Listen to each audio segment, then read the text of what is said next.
The local Lotus Cortina. Just drove past, I heard a toot toot on its horn. There's Dad and his MGB GT. Great little Beetle behind it. Roof down, that's the way to do it. There's a local Forenza, the Droop Snoot Forenza. I wonder what's going on with this Mini. Magnificent Jaguar XK 140.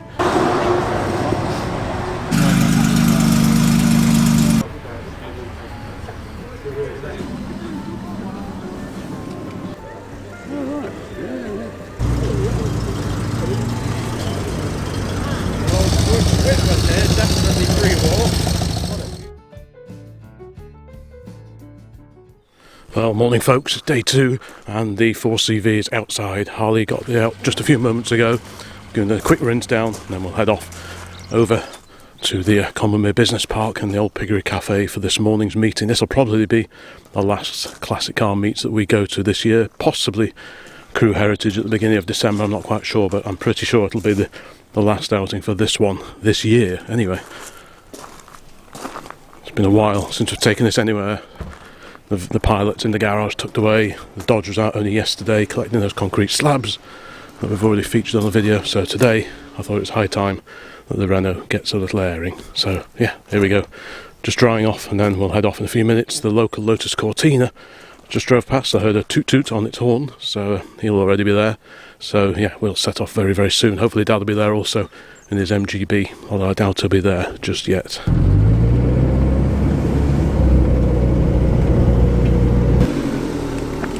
Lovely Lotus Esprit pulling in next to the little Renault. And there's the Lotus Cortina that we saw driving past before, or technically a console. So did they call them console Cortinas or just consoles? Yeah. I know they were back. Yeah, right. Console classic. That right. But they still call them Cortinas as well. Cortinas as well. Yeah, got you. It's a cracking car, this one. Early A-frame Lotus Cortina. If you've seen some of the earlier videos we've done on the channel at Crew Heritage, we had a chat to the owner of this magnificent motor car. Such a bobby dazzler, this one.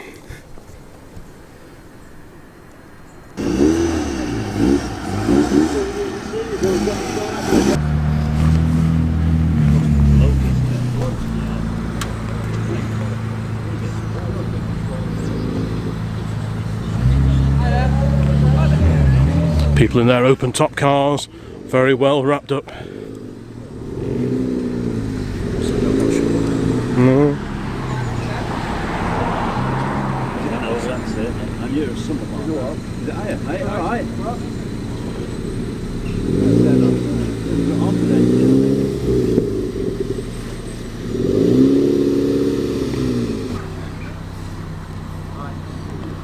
TVR Chimera. TVR, big Mercedes.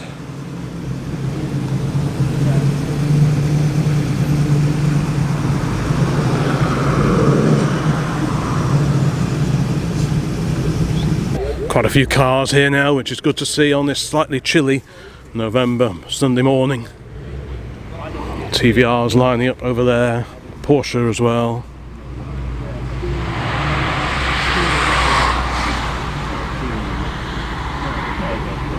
The TVR Chimera rumbles its way in, a mighty Rover V8 there under that fiberglass bonnet.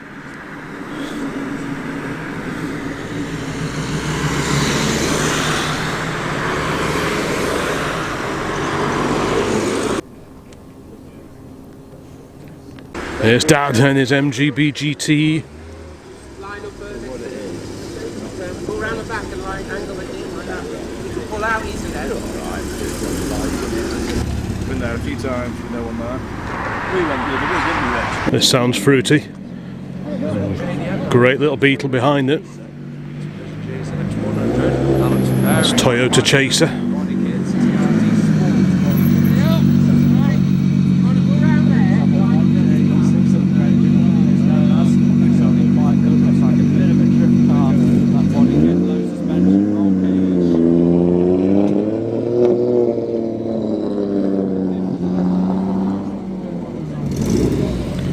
Very swish looking facelifted XJS.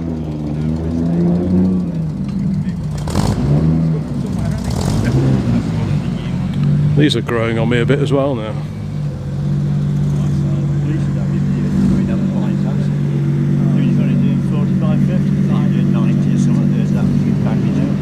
Yellow MX-5s are only represented by this car here today. We're not bringing ours. Mrs. OCC is catching up with a few little jobs back at base, off doing a bit of litter picking in the local area as well, so she won't be here in ours today.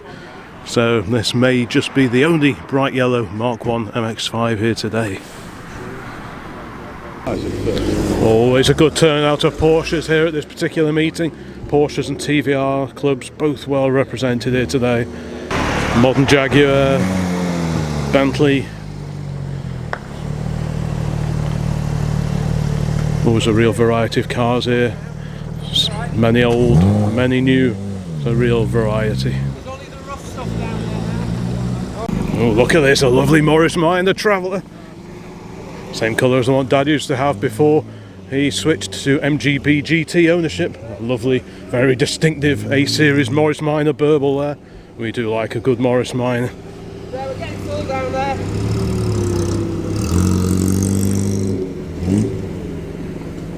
What a cracking example that is as well.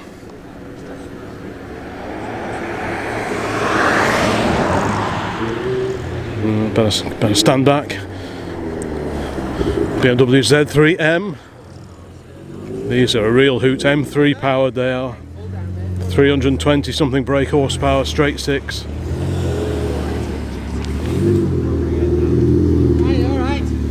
This is the real variety of the cars at this meeting. Multiple Ferraris parked alongside that beautiful little Morris Minor Traveller. Another TVR rumbles in, roof down, that's the way to do it.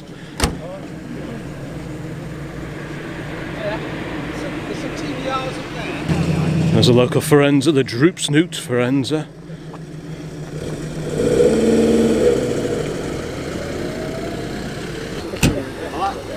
I wonder what's going on with this Mini. What a cracker that is. I like the colour. VTEC. It's got a VTEC badge on the back, so that'll be the Honda engine hiding away in there, so that'll bob along very nicely. Quite entertaining. VTEC powered Mini. There's that beautiful little Morris Minor. You can tell it's a fairly late one because they went to the silver painted wheels on the fairly late examples. This is on an H plate, so about 1970 I would have thought. What a cracking example this is.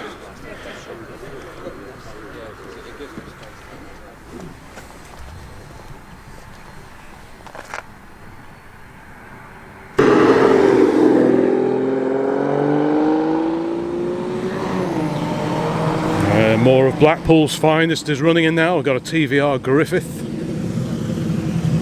Chimera with roof in place. Griffith.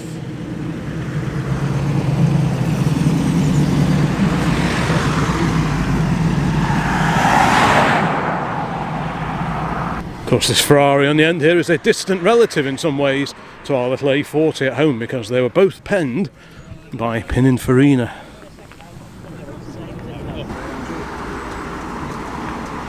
Super clean BMW, one of the E46 3-litre coupes, the 330 Ci. Very, very sharp looking car. I do like those, and that's probably my favourite colour for one of those as well. It's on the 2004, so that's nearly 20 years old, that car, but what a great looking car that is.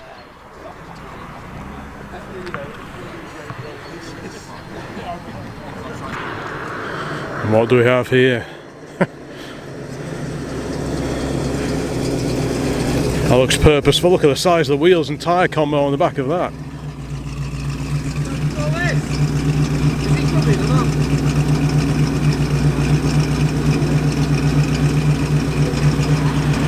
There's that VTEC powered Mini. Let's have a closer look at this one. There's plenty of engine wedged in there. And this entire front end lifts off. If you look closely, there's no join for the bonnet.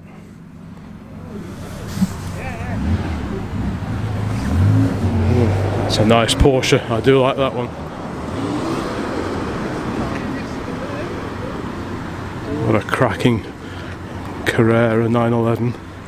A little bib tail spoiler on it, yeah.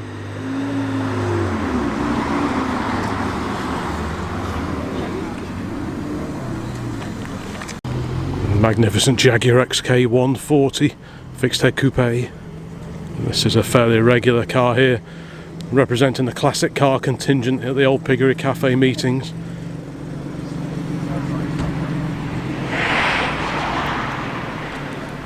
Lovely Porsche 944, hotly pursued by a TVR there. Wow, look at that.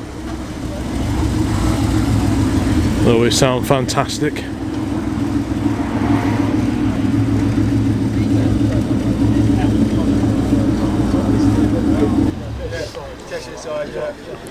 Very low riding VW Beetle with flashing semaphore indicator. That's the first time I've seen one of those in operation. Very neat. Slopey headlights, so it's a 6-volt Beetle. Bit of negative camber at the back end. Good grief.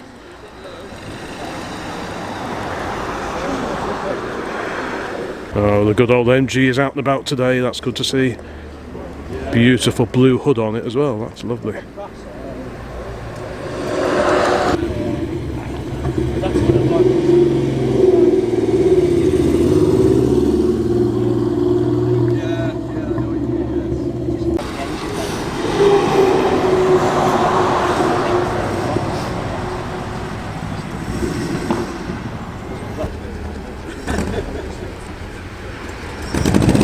A lovely split window VW camper there.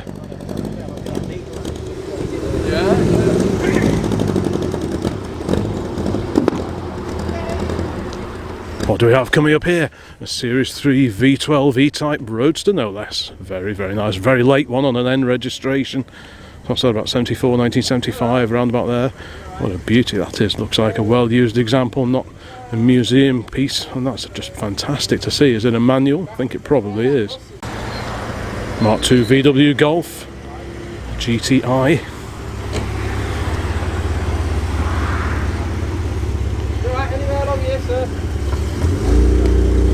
What a cracker that is. 5.3 litres, 4 huge Stromberg carburetors under that bonnet. Of course, that was the Jaguar V12 engine made its debut under the bonnet of the E-Type before being installed into the XJ saloons in about 1972.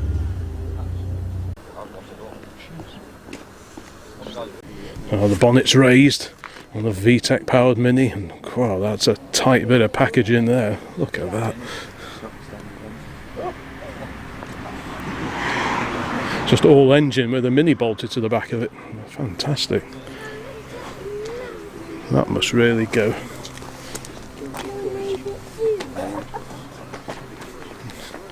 Very different to the original A series that would have been under there.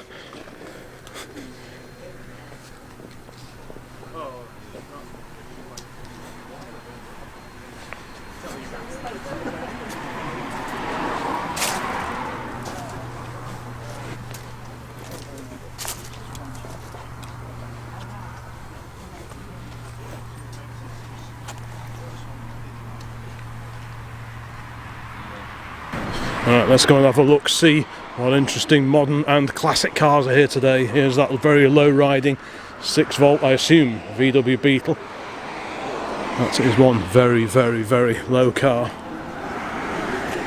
And of course, us two, Lotus Cortina, our little Renault, and that beautiful Esprit Turbo. That's a great looking car, that is. I don't think we've seen that one here before.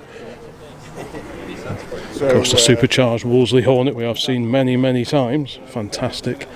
Chimera, MGTF. No, what is it? Mercury Comet. A Mercury Comet, is it? Oh, it's right. A Mercury Comet drag car that is trying to sort of undrag car. Oh, right. Well, I'll go and have a look. Trying to make it more standard. It's a Mercury, is it? Mercury Oh, right. Comet. It's based on a Ford Maverick. Is it? Oh, right. So here's that Mad Mercury then. It's got no badges on it at all. No.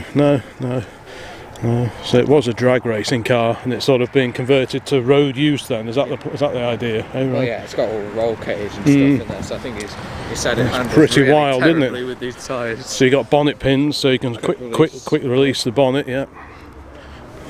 Huge cage. It's cool, though, isn't it? Lots of electrical gizmetry in the back there. Yeah, pretty wild looking car. Toppy.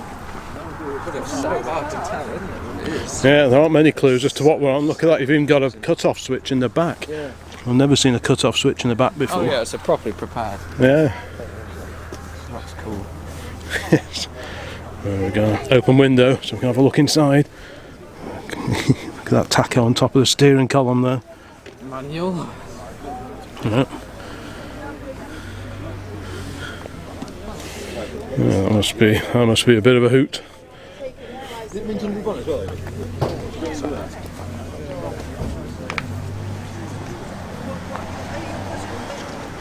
Right, let's carry on over here, past the Type R Honda. Combermere roof down, that's what we like to see. And it's a hardy person that has the roof down on a day like this. And there's that lovely Series 3 E-Type.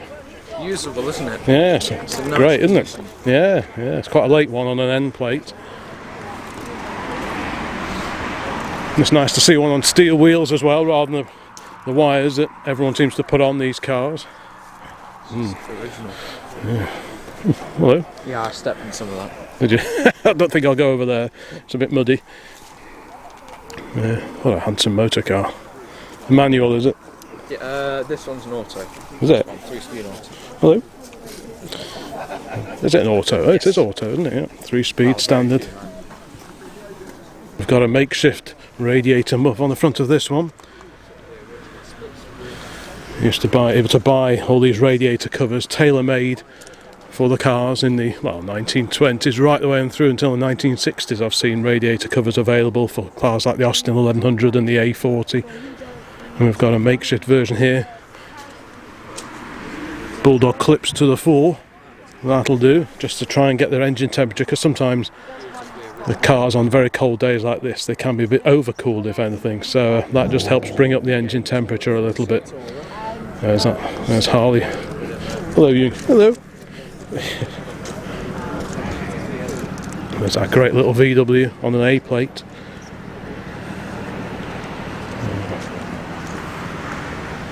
Jaguar, Bentley,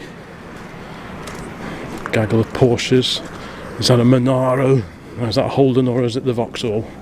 They're sold here as Vauxhalls, but it's basically the Australian Holden.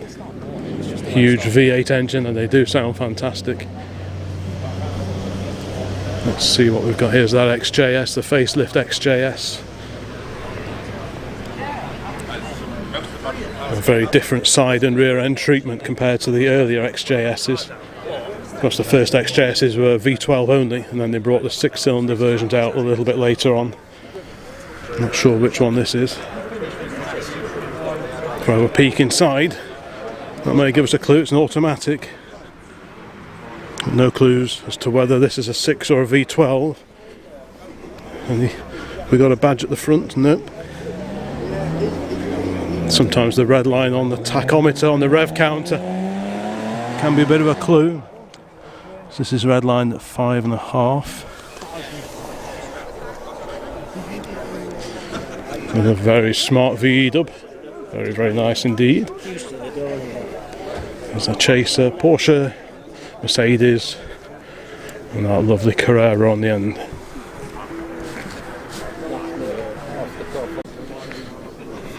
Build your dreams.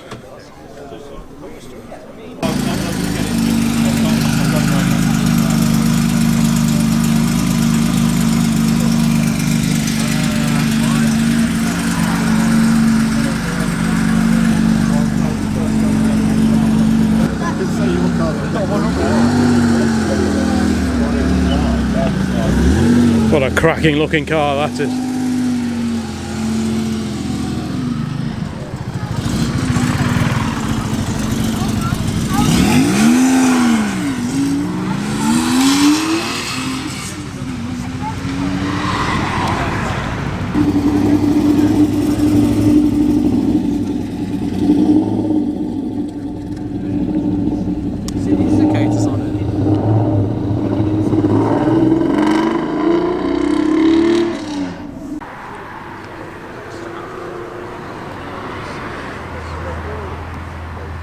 There's the XK140. Dad's inspecting it. Yeah. Love the leather bonnet strap. Electric fan.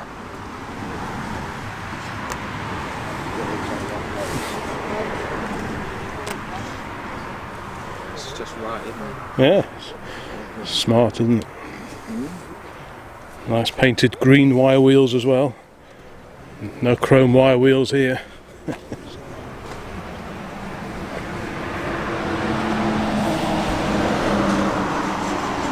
Just spotted another Lotus Esprit coming in.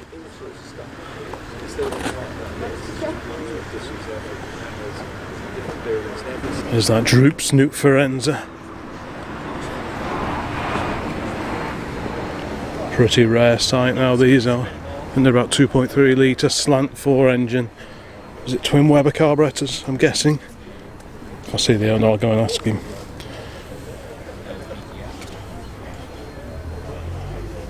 Very sporty car indeed.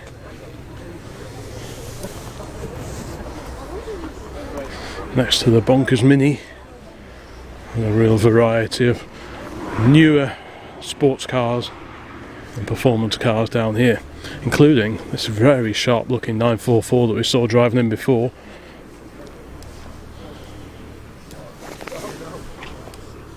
Xenos is. Xenos, I think. I've seen that. So I don't Yeah, know we how to saw say these it. driving in before, next Yeah. to the McLaren. So I've never seen these before.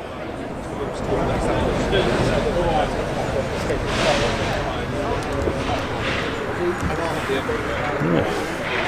Quite funky looking cars.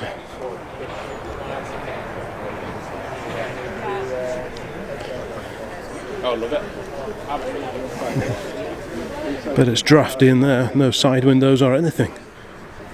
But I've done it on track. Still, side windows and heaters are for wimps, I guess.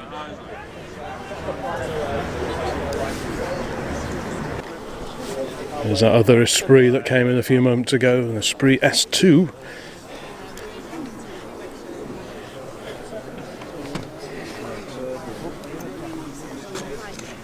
Yeah, it's a lovely car. It's just shape, isn't it? Yeah.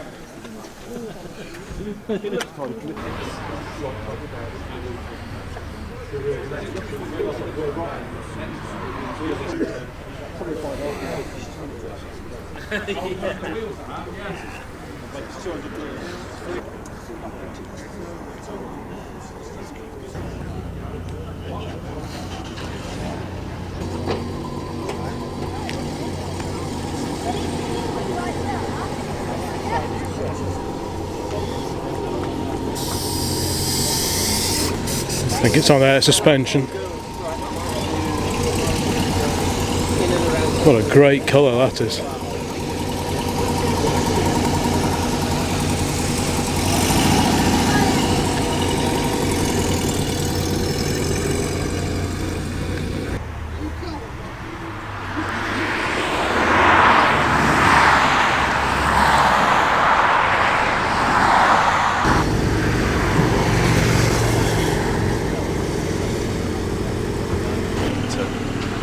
Stop making them now. Yeah, The VTEC Mini's going. I'm starting to lose the feeling in my fingers. It's that chilly this morning, but we will soldier on. That must be such a blast, that huge VTEC engine hung out the front.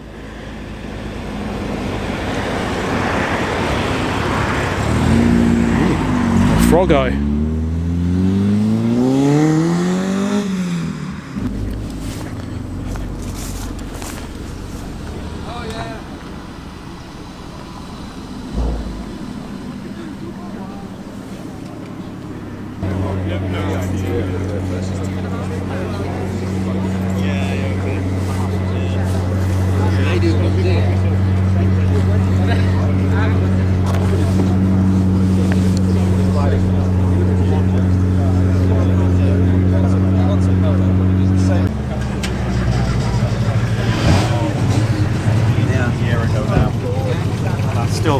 What a beautiful MG.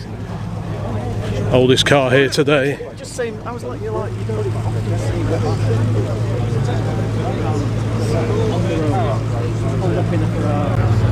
Guessing this is one of the Mexican built VW Beetles.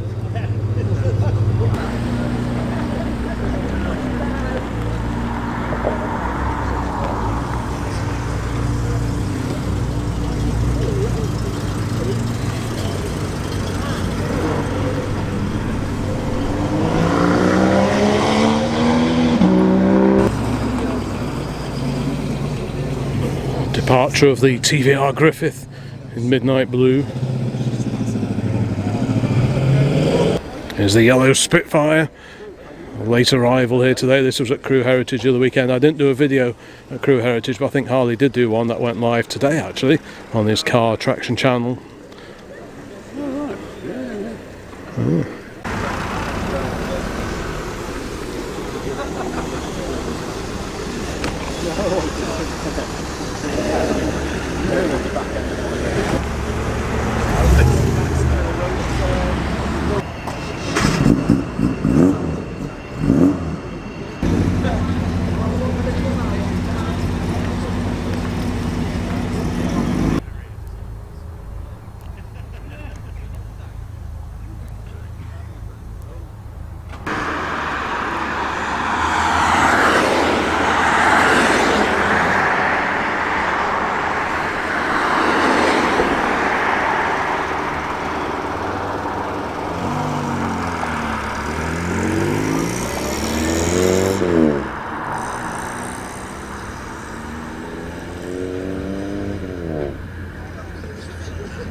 Enfield on one side.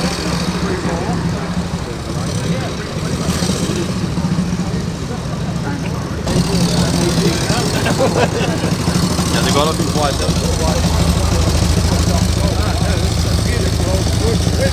Definitely free-wall. What a beautiful sort of oily rag bike that is.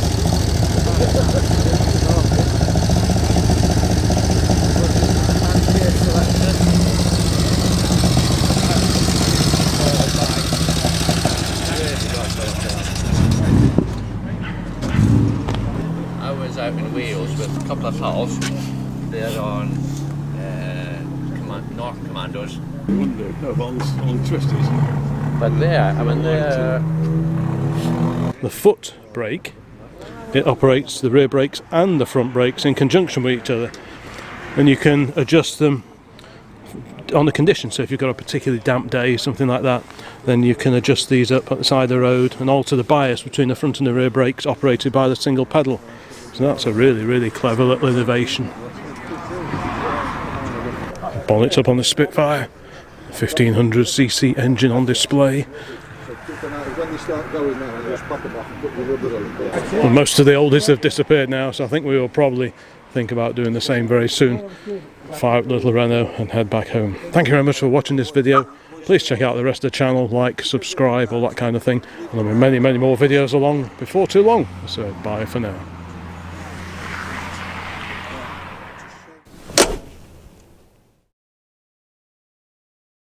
Well, thanks folks for watching the video this far, and I just wanted to add on a couple of little updates on a couple of things that I've been meaning to mention for a little while now. I will talk about the old classic car calendar idea, which I mooted in a video probably a couple of months back now or something like that. But before I get on to calendars, which I will do back in the house because it's a bit warmer in there than it is out here today, as you can see it's a little bit nippy. But firstly, I just wanted to send a big thanks to one of the followers on here, the Old Classic Car YouTube channel, Dennis Tyrrell, and because he very kindly, after spotting the 1950 Ford V8 Pilots that we bought recently, sent these two wonderful publications. Firstly, he sent me an immaculate copy of the original factory workshop manual. This is a reprint, presumably done by maybe one of the Ford V8 clubs some point in the dim and distant past, but it is in like new condition. This will be very useful indeed. But not only did he kindly donate that to the cause here at OCCHQ, he also sent me this, the story of the V8 Pilot. Now this was a limited edition book compiled a few years ago, and I think only 300 copies of this were ever printed, but I've only dipped into it so far. But even now I can tell that this is a real goldmine of information for some of the nerdy little facts that I kind of like to know about these old cars, because I'm still very much finding my way with the V8 Pilot. I know they were built from 47 to 1951, and at first glance you think they're all the same, but even just by reading the first few pages of this book I now know that there were lots of little detail differences introduced throughout the production run. For example, the number of slats on the grille there. That changed throughout production. Other little details, including a little shiny silver strip on the edge of the running board, that wasn't on the very early cars. The early cars' wings didn't have the beaded edges. So there's all these fun little quirks which a book like this, which is dedicated, as far as I know it's the only book that's ever been written solely about the V8 Pilot and how it came to being.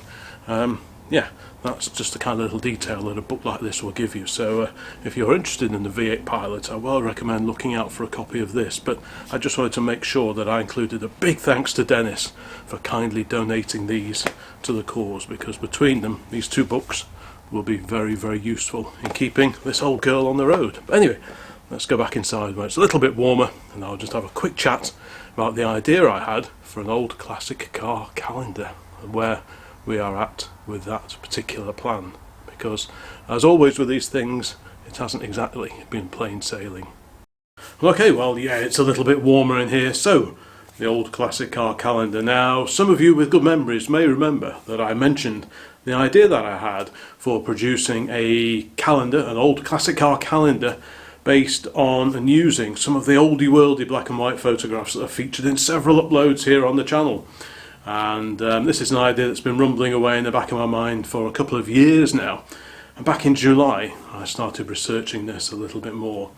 Now, there are many companies out there who will print you off a calendar if you go up to them and say, I want 100 copies of this calendar, 1,000 copies of this calendar, and they'll print them all off and send them off to you, and you have them there ready on the shelf in case anyone wants them. But there are downsides to doing it that way, not least the fact that there is the upfront cost to me of having all these calendars printed, and then you have the risk of not selling them all, and you could find yourself in the new year, when sales of new calendars start to tail off, you could end up with hundreds of calendars potentially sat on the shelf and no one wants them, because it's a very small window for selling a calendar, probably late summer, autumn through to the new year of the year that the calendar applies to. So I started looking at the print on demand idea, which I do with the Redbubble, with the merchandise, the old classic car mugs, t-shirts and all that kind of thing that you can see elsewhere. And I thought that might be the way to go forward with the calendar idea. So if someone wants one, the calendar's printed off on demand as and when required, and gets sent off to you. So there are several companies that do part of what I wanted, but there aren't many companies that do the full end-to-end service, i.e. they offer the web front end for you to actually design the calendar, upload the images, make it all look nice and pretty, and then offer a shop front from which you or anyone could buy a copy of the calendar from, or multiple copies of the calendar from. But after a lot of research, I did find a company that promised all this, and their website was very whizzy and it looked great. So I thought, right, I'll give that a go. So in August, I spent 2 or 3 days putting a calendar together, and it looked really nice on screen, and I was really pleased with it. But I thought I should really order a sample copy for myself, just to make sure that it's really up to snuff and it's as good as it looks on the screen before I recommend it to any of you guys. Because when I first mentioned this idea earlier in the year, several of you said, yeah, that's a great idea, I'll buy one of those.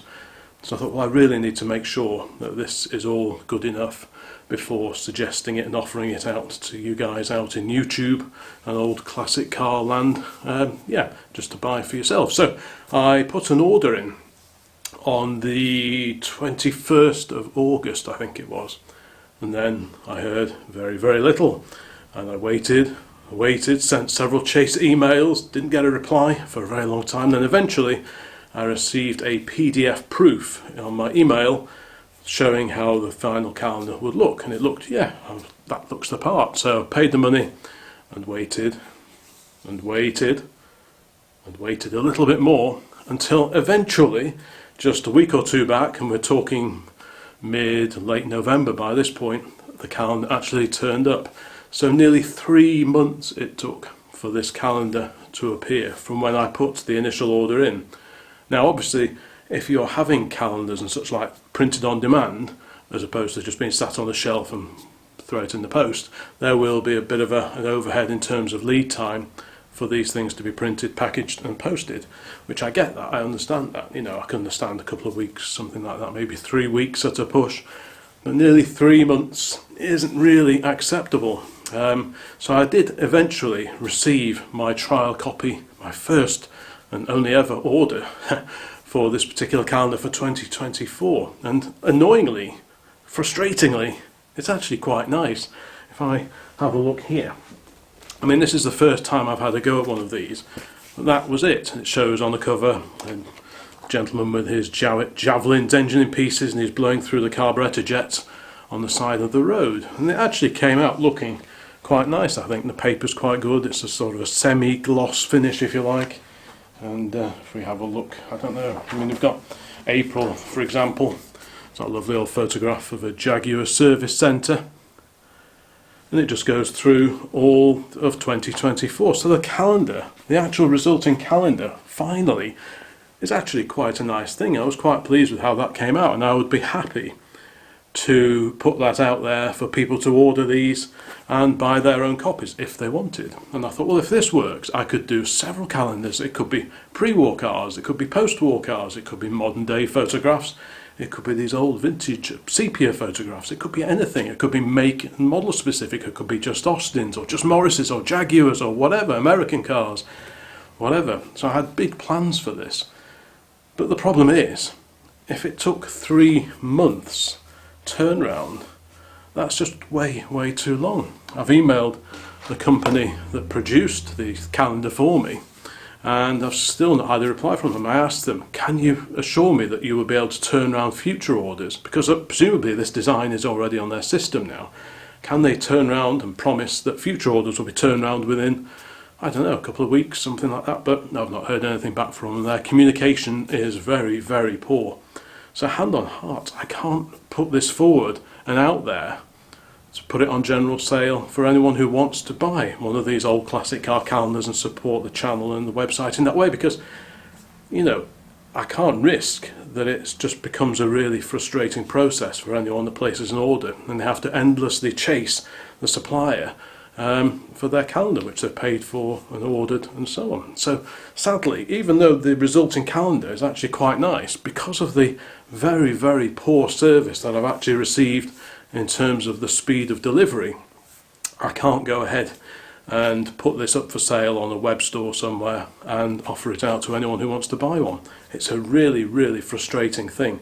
But like I say, I did mention this earlier in the year, so I thought, well, I just really need to provide a bit of an update, because one or two of you might actually be waiting to see if these calendars are going to become available. But sadly, at the moment, that's not going to be the case. So next year I will have a look into this again, see if I can find another supplier that offers the full end-to-end service from the design, the production and the distribution, and just see if we can come up with an alternative way of doing things, because I still think it's a good idea. I'm really pleased with how this calendar came out. You know, it's there's some lovely photos on there. You know, there's that beautiful Vauxhall L-type. I think that's one of the L-type Wyverns on the holiday trip somewhere. So I was tailoring it so that the photographs in the summer sort of convey holidaying and trips out and days out in the car, and as you get nearer the end of the year you've got more wintry scenes, that kind of thing. So I think it would have worked reasonably well, and the end result is pretty good. I'm quite happily looking forward to having that on the wall, but sadly this copy, I think, will be copy or print number 1 of 1. I don't think there'll be any more of these, because I just don't trust the supplier enough to recommend them to you out there, the followers of Old Classic Car and the OCC YouTube channels. It's a bit disappointing to have spent that time and got my hopes up only for them to be dashed because of fairly poor customer service. But I hope you understand where I'm coming from. And like I say, print on demand is the way to go with something like this, rather than having stacks and stacks of them on a shelf and hoping that they might sell. But until I find someone who can really handle the orders and do it properly with a reasonable turnaround time, I can't really go any further forward with this idea. But like I say, next year I will look into this a little bit more. So anyway, that's just a quick update on the Old Classic Car calendar idea. Not quite there yet, but hopefully next year, maybe, we'll get something sorted out. Anyway, thanks very much for watching, listening, liking, subscribing, all that kind of thing, and I'll be back soon with another video or two, I'm sure. Bye for now.